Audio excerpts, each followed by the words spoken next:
Hey everyone, Dale here, welcome back to the channel. Today we're going to be looking at the Audi S3 Sportback. Specifically we're going to be looking at the Vorsprung edition. There are only two models within the S3 lineup in terms of the Sportback model anyway, the standard Sportback and the Vorsprung. We're going to be asking ourselves whether the money that Audi asks you to jump up into the Vorsprung is actually worth the money that they ask you. For those of you that are new here, I work as an automotive consultant here in the UK, but I work with brands around the world as well. And I basically help brands put the correct specification into their vehicles. So prior to being a consultant, I used to work as a forecast manager.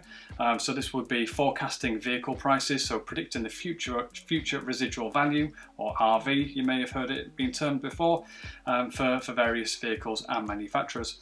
One of the key components obviously of creating an RV is understanding the specification that goes into that particular vehicle, but also what value is assigned to those individual pieces of specifications, such as air conditioning, metallic paint, colour-coded bumpers, sat-nav, and there's always a value assigned to specific items. And I've done that exactly the same on my screen here that you're going to see in a second when we do some picture-in-picture. Just a few caveats. I know that what we're going to look at today is not all the spec that these vehicles offer, but if you see my previous videos, what I do is I take whatever that manufacturer shows as a highlight, 5 or 6 items that they obviously want you to click through to that vehicle and potentially order it. They deem those items fairly important. So that's what I base my valuations from. So I take whatever the 5 or 6 items are that they've put front and center for the consumer to look at, and I value them. And I tell you how much I think they're worth, and I also tell you how much I think they're worth in 3 years' time. So this would be a typical finance or PCP agreement, so that you know whether, if you get a vehicle on PCP, is the specification actually going to be worth it? I'm going to show you some numbers on screen, and effectively it's going to be how much money you're going to lose over 3 years, in my opinion.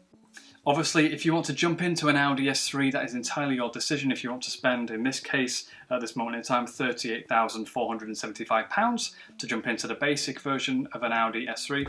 Basic, I know they're not very basic. They are high-performance premium machines, but obviously that's your decision.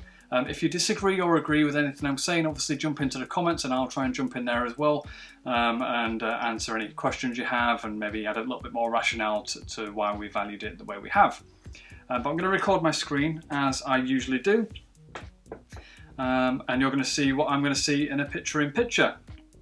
So we're just going to go through the initial specification at the minute. Obviously there's going to be arrows and numbers and all sorts of stuff on screen. I'll explain that as we go through, so just bear with me. But we'll just run through the S3 Sportback specification. This is the base model, £38,475 as I said before. It comes with 18-inch 10-spoke star-style alloy wheels, S Sport suspension, S3 design, body styling, progressive steering, fine Nappa leather with S embossing for the front seats. So one of the things that I picked up on straight away in terms of a marketing product point of view is this is the performance version, or one of the performance versions of the A3 lineup. Obviously it's called the S3 and that's what we're looking at today. There's obviously the RS3s, but there's no mention obviously of the brake horsepower or the drivetrain, so they don't tell us that it's 310 PS, as you can see on my screen there, and they also don't tell you that it's got the Quattro system, in big bold letters, part of the itemized list that they've created on the right hand side there. They do say it. If I just highlight down here, they've got Quattro S-tronic down there, but I think it needs to be a bit more prominent. This is the performance, or one of the performance versions. They should probably tell you, what sort of power it's got in there rather than the spec. And obviously, when you're on the website, you can click through to the engines, but I'd rather just see it. It's included in the specification. Personal preference, but that's what I would advise Audi to do. So now we're going to jump to the only specification that the Audi S3 gets in terms of jumping up in specification. Now, in other products that they have, like the A1, A5, A6 and all that stuff, they have the Edition 1 models, they have S-Line, which is obviously a very popular model. On some of the basic models they have Technics, and then they have the basic Sport models. On this one they don't do that, they just have the Vorsprung, just one model above the base version. Various numbers around the screen here. On the far left you've got a number that says 7750. That is how much money you would have to give Audi to jump from the basic S3 Sportback up to the Vorsprung version. No additional brake horsepower or anything, so it's all specification related. In the very centre there, I've got green and red numbers: 1,000, 500, 250, 100. That's the valuation I put to that specific individual item. So £1,000 for the S suspension with damper control I put on there. A few little pieces in red, just sort of middle centre there, about some additional spec that is included in this vehicle that they don't actually tell you about straight away. On the far right, I've just itemised a few things that are in the driver assistance system. And then the bottom total on the left there, or centre left, 2,600, that's the total of the specification for the valuation I've done.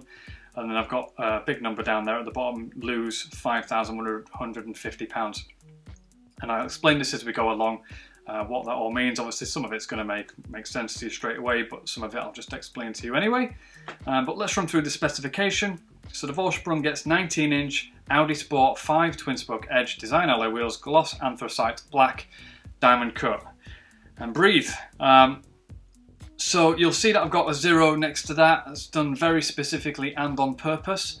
The basic understanding of the way we value products is that if another model or the basic model within that product lineup gets alloy wheels as standard, then there is no benefit to jumping up in alloy wheel or getting a different style alloy wheel. So we put a 0 next to it because the basic version already gets alloy wheels. Even if they're 18, 19, 20, 21 inches, it doesn't matter to us. They come with alloy wheels. And every single version of this product, in this case the S3 product, gets alloy wheels, so there is no benefit. If you want to spend more, obviously, because it has a specific type of alloy wheel, then that's entirely your decision. But from a valuation perspective and the way we look at things, we don't add any additional value for alloy wheels because you can just simply change them out if you don't like them. S suspension with damper control. Obviously a fairly big option. It's actually the most amount of value I've assigned to this particular product. £1,000, and again it's just 3 years. We're looking at it from a PCP finance perspective. I put £1,000 on. It changes obviously the handling, changes the suspension, the damping control and things like that. I think it's a very significant piece of standard equipment in terms of creating a car that is comfortable for you, whilst also being dynamic enough that you can change it when you're on a a B road, whatever it happens to be, if you want to put your foot down a little bit. So I did add quite a significant value of £1,000 in 3 years. I do think it is a very good piece of standard equipment.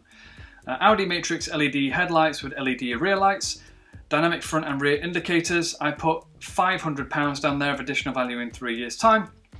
Again, the mentality is this is 3 years from now, so in 3 years there's probably going to be a next generation version of Audi Matrix LED headlights out, which might make these ones less desirable and therefore, be worth less in the current market. So I put £500 down. Again, it's the same argument as before. If you want to spend more or less on something that has Matrix LED headlights, then it's entirely your decision. From my seat here, I have to look a bit further into the future and say, actually, maybe Audi Laser Light will be standard on the next generation version of the S3, therefore making the Matrix LEDs not as desirable. Bang & Olufsen premium sound system with 3D sound. I put £250 down there. As you'll see in my other videos, and obviously for the Audi product, they have a deal with Bang & Olufsen. They're in most of their vehicles on the premium variants. We don't add any additional value for sound systems. So if it's Bang & Olufsen or another premium brand, it doesn't matter. Even if the majority of this specification and price increase was based purely on it having a really good sound system, and Audi's expectation is that they would get thousands and thousands and thousands back for it in terms of a residual value, it's just not going to happen.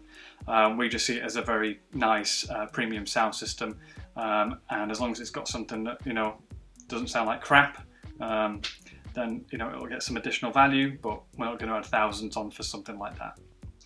Driver assistance systems, I had to look this up.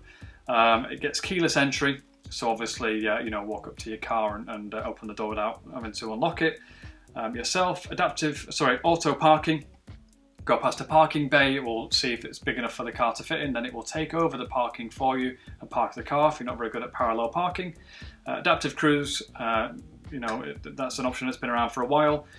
And basically adapts the cruise control. So you set it to the distance in front with the speed that you want to do, and it will adapt the vehicle to run a certain speed and distance. HUD, so head-up display, standard on the majority of vehicles now, so we're not going to add a massive amount of value for that.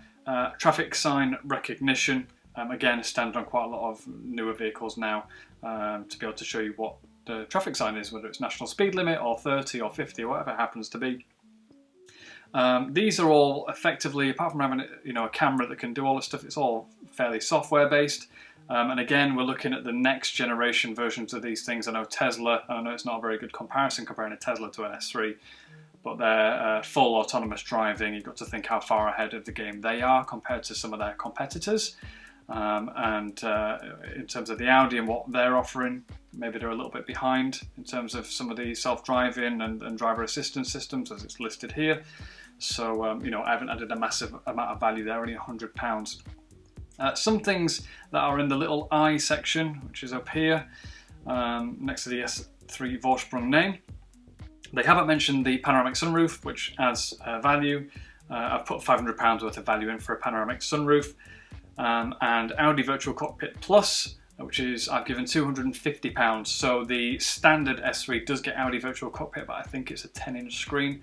This one gets a bit more high def and a bigger screen of 12.3 inches.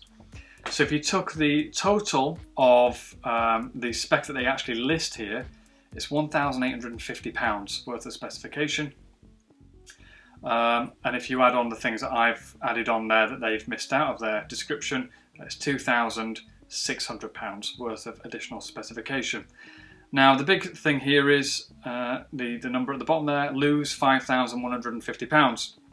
So if you take £7,750 minus 2,600, it equals 5,150. So you have effectively got to make the decision that if you get this vehicle on a PCP or you're looking to finance it, that you are going to basically take £5,000. And I know this happens with all cars, depreciation and options and specification, and you've got to spec your vehicles right, otherwise you lose quite considerably more than other vehicles. But effectively, this is a vehicle that Audi have specs themselves that you buy off their list price. And based on my valuation for quite a lot of the spec that's within the vehicle, I predict that you're going to lose £5,150, around £5,000. Let's just call it £5,000. So the answer to the question, is the Vorsprung worth it, in terms of what this YouTube video is called, it's not clickbait, it probably isn't worth it, but then again, you have to make the decision whether you want a panoramic sunroof over the base version, whether you want the Bang & Olufsen system, whether you want the Audi Matrix LED headlights, and the different alloys, and whether that's worth £7,750, and whether you're willing to lose about £5,000 worth of value and basically throw it out of the window, because that's exactly what's going to happen. You're going to lose money on this vehicle. Even though you get some additional spec and creature comforts, and the roof is a nice to have, and the lights they're a nice to have, but there'll be a next generation version of those things. The stereo, again, there'll be a next generation of those things in 3 years' time. And then the Audi Virtual Cockpit Plus, obviously there will be a next generation version of that coming in 3 years' time. But I've got to predict these things as they sit here today, and that's what I think. So it's sort of a bit of a double answer, really. Yes, obviously it's worth it to you if you're interested in things like that. If you want the panoramic roof, there's no difference in performance. It's all specification related again. But for me, sitting here, I personally wouldn't. I would get a standard S3, and then I would see what options I can put on. If I can put a panoramic roof on an S3, I probably would pay for the extra option and lose less money overall. But that's my personal choice. If you agree or disagree, obviously jump into the comments. If you like the video, obviously give it a like, and if you want to see more videos like this, then please subscribe. But we'll see you guys in the next one. Cheers.